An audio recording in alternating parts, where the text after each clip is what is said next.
Vale, el objetivo de este directo es hacer una serie realmente, porque desde el 2009, o sea, desde que tenía 18 años, he ido apuntando en una lista todos los libros que me he ido leyendo. Entonces, claro, a día de hoy la lista es bastante extensa. Es verdad que desde que empecé a trabajar, o sea, desde el 2015, bueno, 16 más bien, la cantidad de libros ha bajado bastante, pero antes tenía una buena media, estaba más o menos por los 20 libros al año, y estaba muy orgullosa de esa media, pero bueno, llega un momento en el que no puedes dedicar tanto tiempo a leer y a otras cosas. Así que bueno, es verdad que en los últimos años voy por unos 10, 15 en el mejor de los casos, pero bueno, no está mal y bueno, sigo disfrutando de la lectura. Quería empezar por el principio, precisamente por el 2009. Lo que pasa es que yo creía que tenía todos los libros que leí en ese momento y desde entonces, pero parece que no los tengo todos o no sé dónde los he puesto o los he prestado y no los recuerdo, sinceramente. Entonces los voy a ir mencionando, algunos sí los tengo y os los puedo enseñar y hay otros eh, que los leí anteriormente, pero bueno, aún así, pues, perdón, los puedo recomendar. Así que el primero que tengo apuntado es Pura Anarquía de Woody Allen. Ahí se ve. Y bueno, os puedo leer la sinopsis para que os hagáis más o menos una idea de cómo son. Yo os puedo decir la sensación que se me quedó al leerlo, lo que me gustó más, lo que me gustó menos. Pero claro, algunos es que hace tantísimo tiempo y también unos libros te dejan más impresión que otros. Así que, bueno, de los que más recuerde os diré más cositas y de los que no, pues más o menos como la sensación general. Con este en concreto, con Pura Anarquía, recuerdo que me reí mucho, pero porque me gusta el tipo de humor de Woody Allen. Al margen de sus temas personales, que ya son otras movidas, pero la verdad es que como libro me resultó curioso. Eran como relatos cortitos, si no recuerdo mal, eran diferentes historias con personajes, pero bueno, os leo la sinopsis y ya veis qué os parece. El vía crucis por el que pasa un incauto que confía las reformas de su casa a un contratista barato. Un musical sobre la Viena fin de siglo, con Kafka bailando claqué y Alma Mahler seduciendo a un delirante intercambio epistolar a propósito de unas inocentes colonias de verano. Las vicisitudes de un hombre que se lanza a practicar la levitación sin dominar la técnica. Desde los oropeles de Hollywood hasta la novela policíaca pasando por la filosofía nietzscheana, las subastas en internet o la psiquiatría. Nada escapa a las ácidas burlas de Allen en este volumen de relatos que arrancará carcajadas a sus lectores. Bien, pues ese es el resumen de Pura Anarquía. Yo creo que lo sigue vendiendo esta misma editorial, Tusquets, así que si lo encontráis, pues ya sabéis que son relatos disparatados, cómicos, irónicos, en el estilo de Woody Allen. Bien, el siguiente que leí en 2009 es El día que Nietzsche lloró, y no consigo encontrar el libro en mi casa, yo juraría que no lo presté, y en tal caso, pues me gustaría que esa persona me lo devolviera. Pero, para poner un poco en contexto, el escritor de ese libro, que se llama Irving Yalom, es un psicólogo existencialista. Que, bueno, hasta que yo no estudié la carrera que era un psicólogo existencialista, no sabía que existían, valga la redundancia. Pero me pareció una historia muy interesante, básicamente porque a mí me encanta la filosofía, la psicología, y en ese libro hay una ficticia relación laboral amistosa entre Freud y Nietzsche. Freud trata a Nietzsche, entonces Hay unos diálogos increíbles entre ellos. Hay muchísimas referencias históricas, aunque esa relación entre ellos no se llegó a dar de forma directa. Y el libro me parece una maravilla. Hicieron una película y la película no es que sea mala como tal. El problema es que si lo mejor de ese libro son los larguísimos diálogos entre ellos dos, no puedes hacer una película con diálogos larguísimos.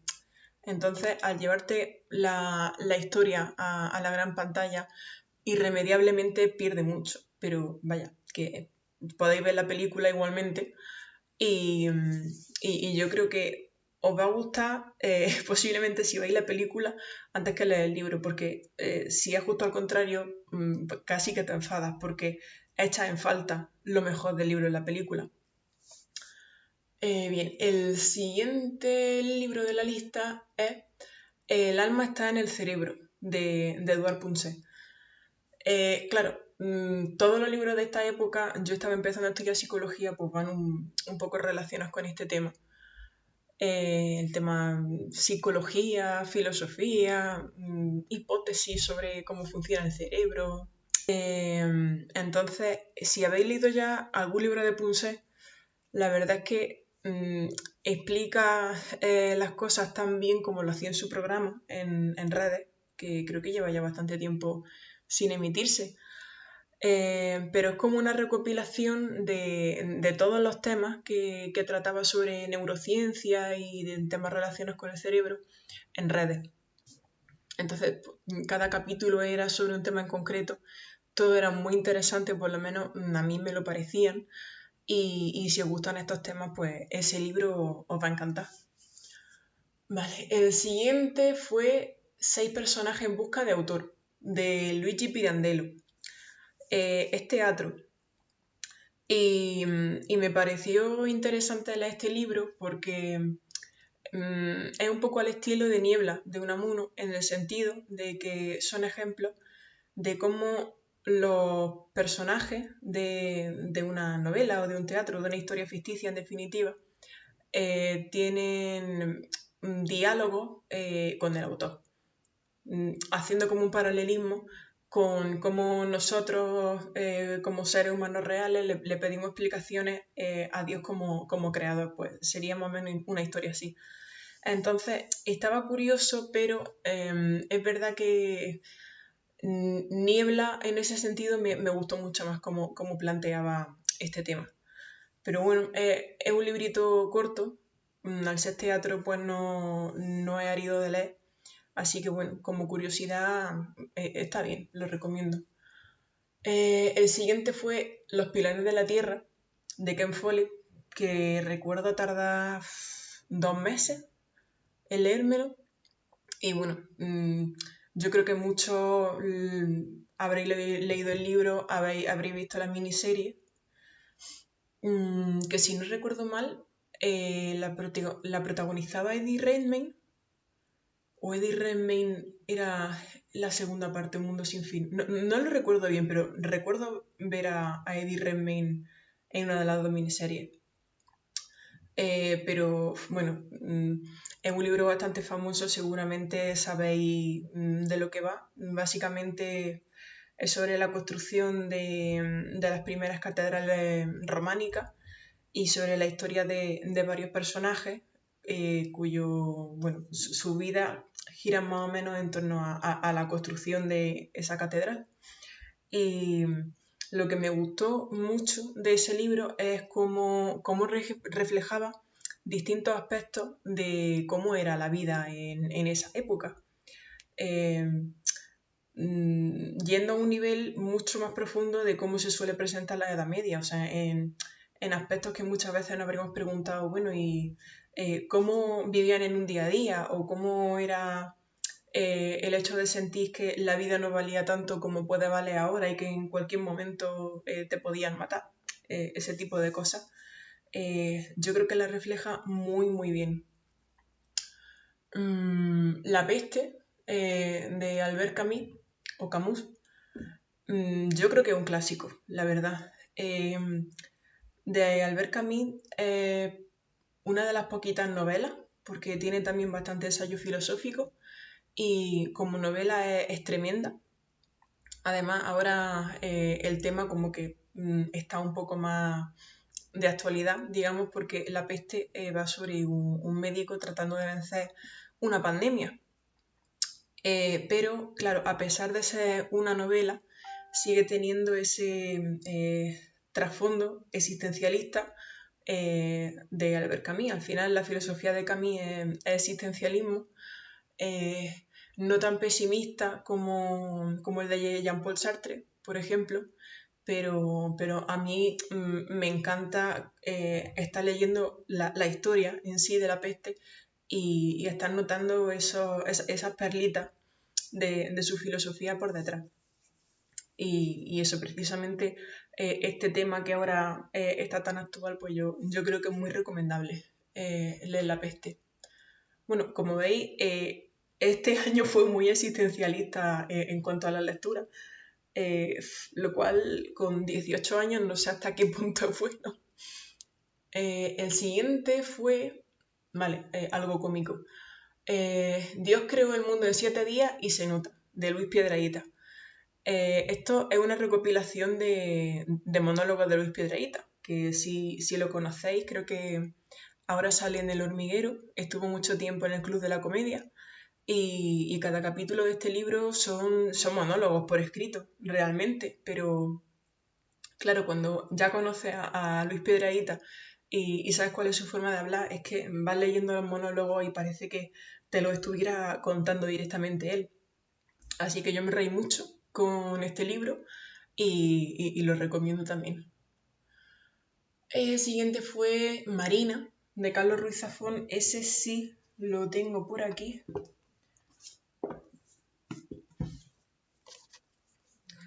En esta edición que es de Planeta, de Bucket. Ahí se ve mejor. Y bueno, si habéis leído La sombra del viento o cualquier otro libro de Zafón, pues ya sabréis el estilo que tiene. Y, aquí se nota perfectamente. De hecho, yo creo que este es uno de los libros clave de la bibliografía de Ruiz Zafón. Como todos sus libros, es una historia de misterio, tiene parte de romance, consigue crear como un ambiente de nostalgia y un poquito tétrico, pero a la vez muy tierno. A mí me encantó este libro y os puedo leer, como si no, si viene aquí un fragmentito pequeño que dice: 15 años más tarde, la memoria de aquel día ha vuelto a mí. He visto a aquel muchacho vagando entre las brumas de la estación de Francia y el nombre de Marina se ha encendido de nuevo como una herida fresca. Todos tenemos un secreto encerrado bajo llave en el ático del alma. Este es el mío. Pues puro estilo Ruiz Zafón. Bien, el siguiente libro fue La náusea, de Jean-Paul Sartre. Es que vaya año. A ver, Jean-Paul Sartre es un filósofo francés que es uno de los máximos exponentes de la corriente existencialista. Y La náusea es su obra más conocida y su título, la verdad, echa un poco para atrás. Pero la verdad es que a mí me encantó, me flipó. Y hay frases que todavía recuerdo del libro, como una de ellas era: me extraigo a mí mismo de la nada a la que aspiro. A ver, el existencialismo puede sonar muy como estar delante de un abismo y no tener ningún sitio al que caer, pero la verdad es que te plantea ese vacío de una manera en la que prácticamente hace que te entregues a él y lo asumas y te dé exactamente igual que no sepas a dónde vas. Así que me sorprendió bastante, me marcó mucho, la verdad. Mira que después leí bastante a Nietzsche, que es como el reverso contrario o la salida de ese existencialismo, pero creo que este libro fue de hecho muy necesario para entender después la filosofía de Nietzsche. Así que, bueno, si si os va ese rollo de comeros la cabeza de esa manera, este es uno de los imprescindibles. El siguiente fue El secreto de Mona Lisa de Jean Kaloudis. Es un apellido griego. Creo que es mejor si lo escribo por aquí, la verdad. Kaloudis.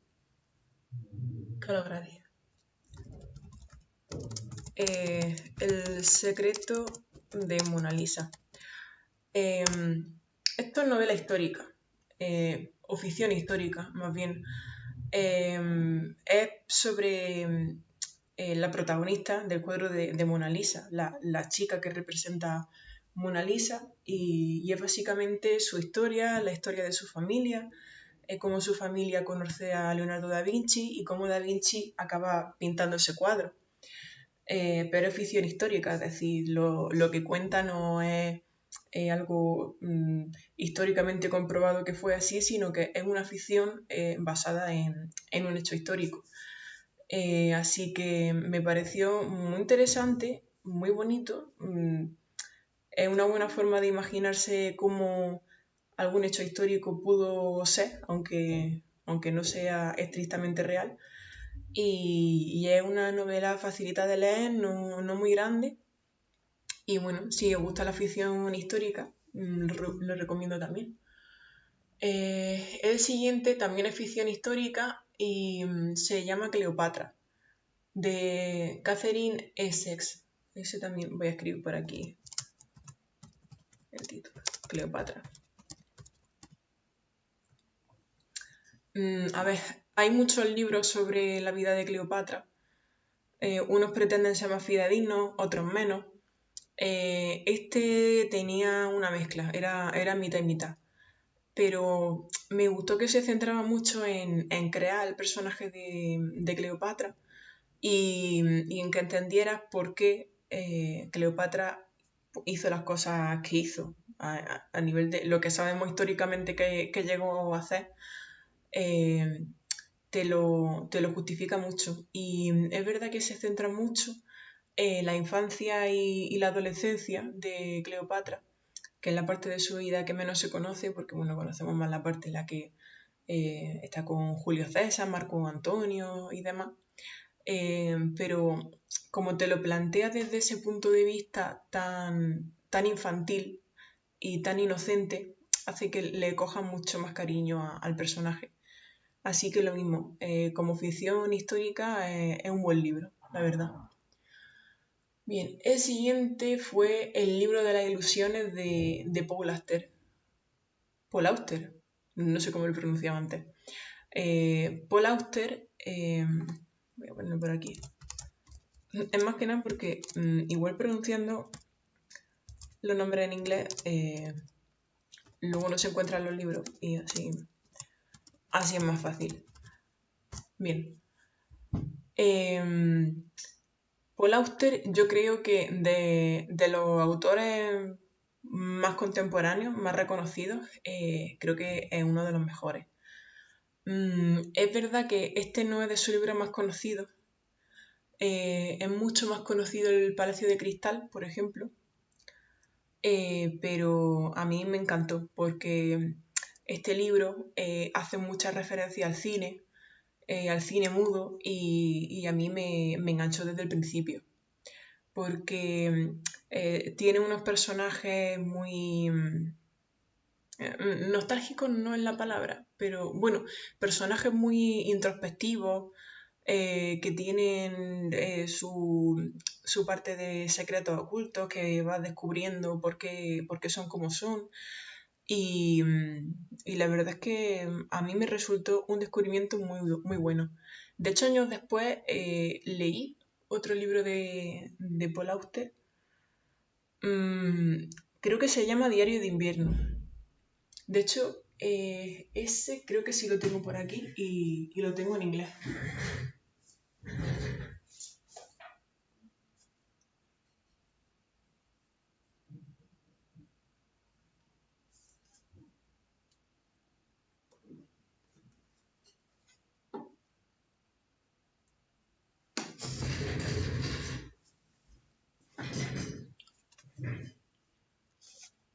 Diario de invierno, Winter Journal de Paul Auster. Para leerlo en inglés es sencillito, la verdad, no es que tenga un vocabulario muy complejo.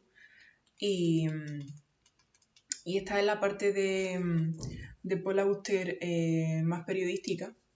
Es verdad que es un estilo muy distinto al libro de las ilusiones, pero lo recomiendo también si os gusta este autor. Yo creo que es mejor entrar por un libro que sea más novela, pero una vez que te enganchas con este autor, este libro también puede ser una buena opción. Después vino Así habló Zaratustra. Vale, ya salimos del existencialismo, nos metemos con Nietzsche a saco. Zaratustra lo tengo por aquí. Bueno, hay muchísimas ediciones. Yo tengo esta. No sé si se ve bien. Bueno, más o menos. La editorial es EDAF. Y es complejo resumir de qué va Así habló Zaratustra. Pero a ver, básicamente... ¡Ay, muchas gracias! Perdón por la voz. Vamos a ver. Se podría decir que la obra clave de Nietzsche es Así habló Zaratustra. Pero para hacer una sinopsis muy sinopsis, Zaratustra es un profeta que de hecho existió. No sé si en el budismo o en el hinduismo, tendría que consultarlo, pero una de estas dos culturas. Y bueno, Zaratustra es un ermitaño que durante años se refugia en lo alto de una montaña con su águila y su serpiente, si no recuerdo mal. Y en un momento dado quiere volver a reencontrarse con la humanidad, pero se encuentra con bastantes impedimentos. Y las reflexiones de Zaratustra sobre la humanidad pues se recogen aquí. Yo creo que uno de los conceptos más interesantes que trata Así habló Zaratustra es el tema del eterno retorno, que también es uno de los conceptos más difíciles de comprender de Nietzsche. Yo tardé años en saber a qué se refería exactamente, porque después me hice una asignatura de filosofía sobre Schopenhauer y Nietzsche, de hecho, y ahí fue cuando terminé de entender a qué se refería con lo del círculo y las puertas y todo lo que explica aquí. Así que si os gusta la filosofía, yo creo que este es uno de los libros clave. Siguiente, y con esto casi acabamos el 2009. Patas arriba, de Eduardo Galeano.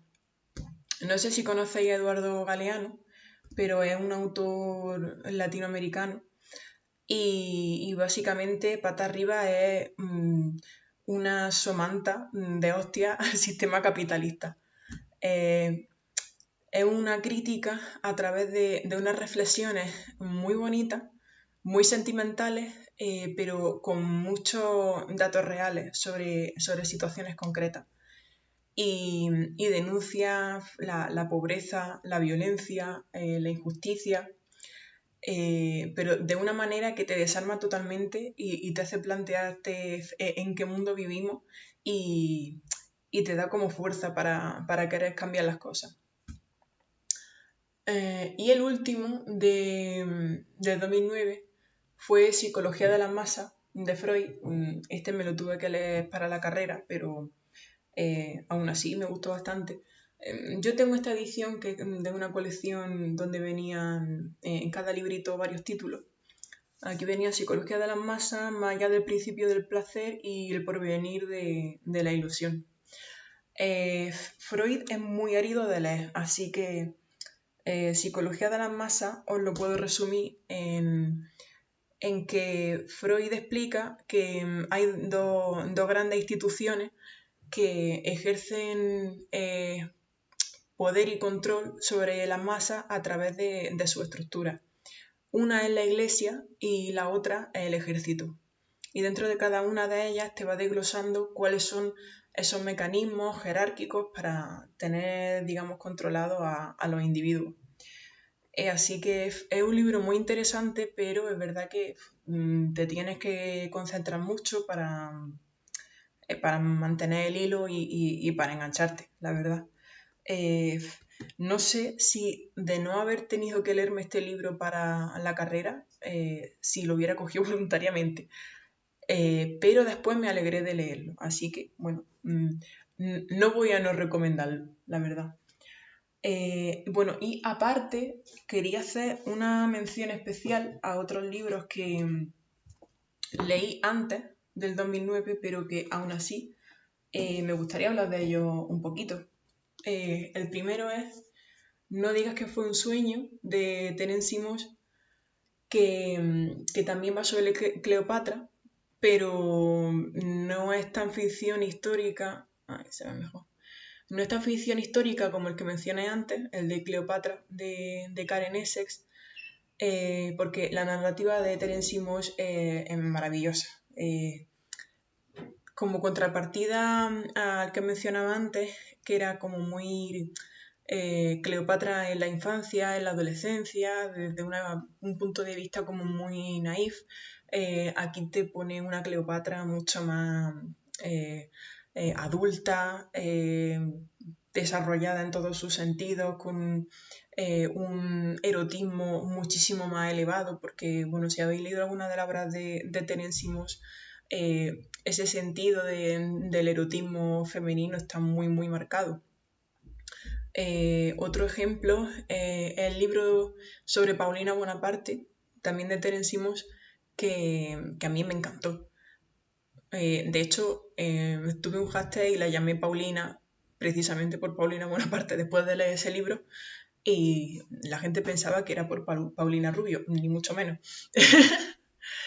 Y precisamente en ese libro de Paulina Bonaparte te describía el personaje a través de sus relaciones con los hombres, cómo los manipulaba, cómo jugaba con ellos, cómo le daba la gana en esa situación de poder que era.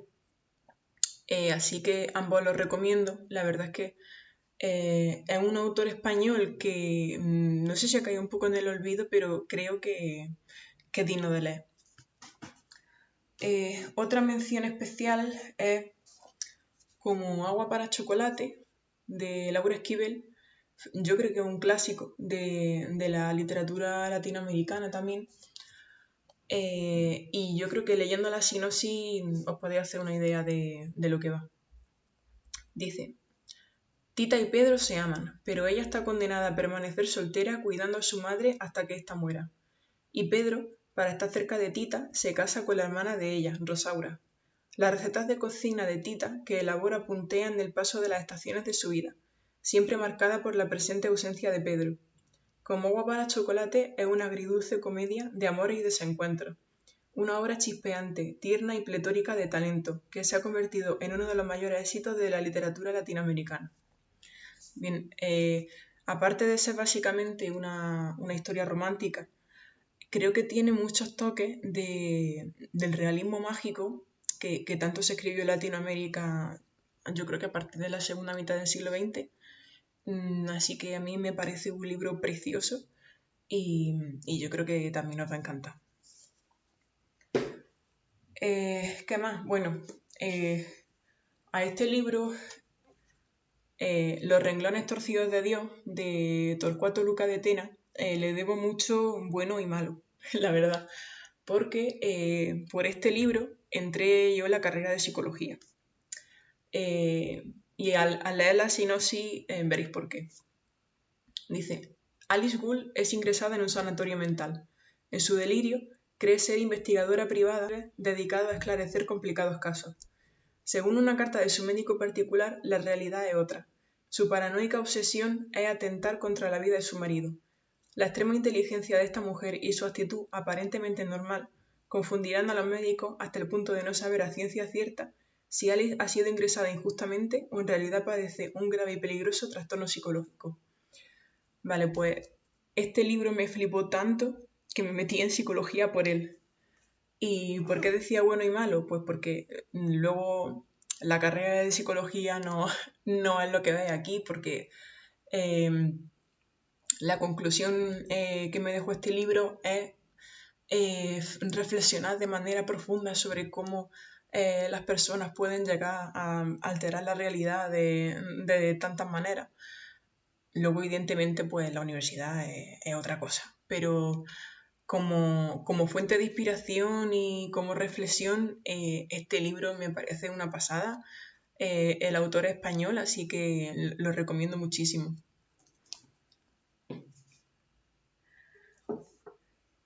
Otro más, El miedo a la libertad, de Erich Fromm. Erich Fromm era un psicólogo. ¿De qué corriente? No era psicoanalista exactamente, pero es que estaba época del años 40, así que sí, era una corriente del psicoanálisis a la que se dedicaba Erich Fromm. Pero lo interesante de este hombre es que estuvo en un campo de concentración y llegó a salir de él vivo. Y cuenta su historia en otro libro, no en este. ¿Cómo se llamaba la novela en la que habla del campo de concentración? O lo busco y yo lo escribo, pero este libro de Erich Fromm es muy, muy interesante, especialmente si os gustan los temas políticos, sociales, ideológicos, porque sobre lo que reflexiona es cómo en diferentes momentos de la historia, cuando el ser humano ha llegado a ciertas cotas de libertad, después ha saboteado esa libertad.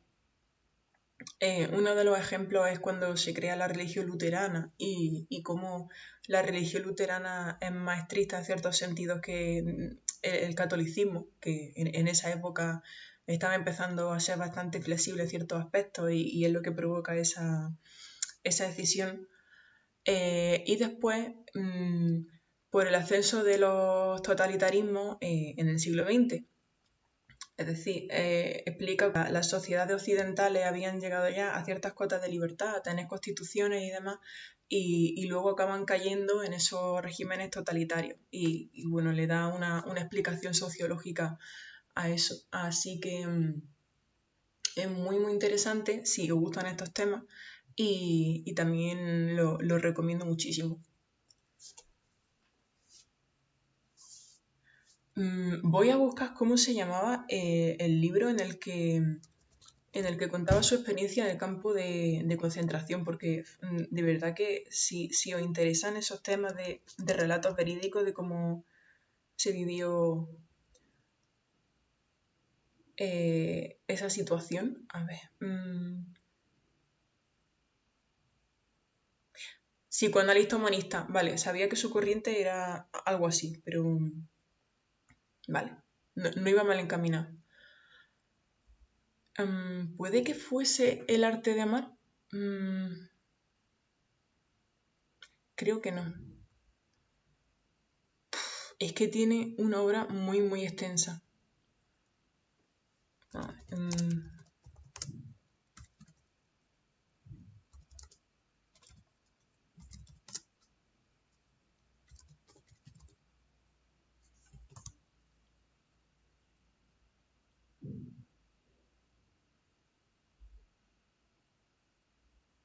Bueno, no lo encuentro, pero me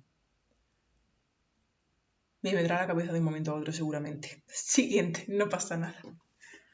Bien, otro clásico español imprescindible es Antonio Machado. Este librito es Proverbios y Cantares. Esto era una de estas colecciones del país. Poesía, seguramente os guste Machado y aquí vienen algunos de sus mejores poemas. Son de la época... Bueno, aquí viene un poquito el resumen de lo que trae este libro. Esta singular selección de poemas se encuentra en la reflexión personal del poeta sobre cuestiones esenciales en torno al hombre. Indaga sobre sí mismo y bucea en el misterio de la vida. El tono sentencioso y filosófico que a veces emplea funde el saber popular con lo absoluto, dándole un valor perdurable. Si no recuerdo mal, uno de los primeros poemas que venía en este libro era el de Caminante no hay camino. Sí. Bueno, yo tengo subrayados fragmentos porque tiendo mucho a eso, así que puedo leer algunos de ellos, si os parece bien.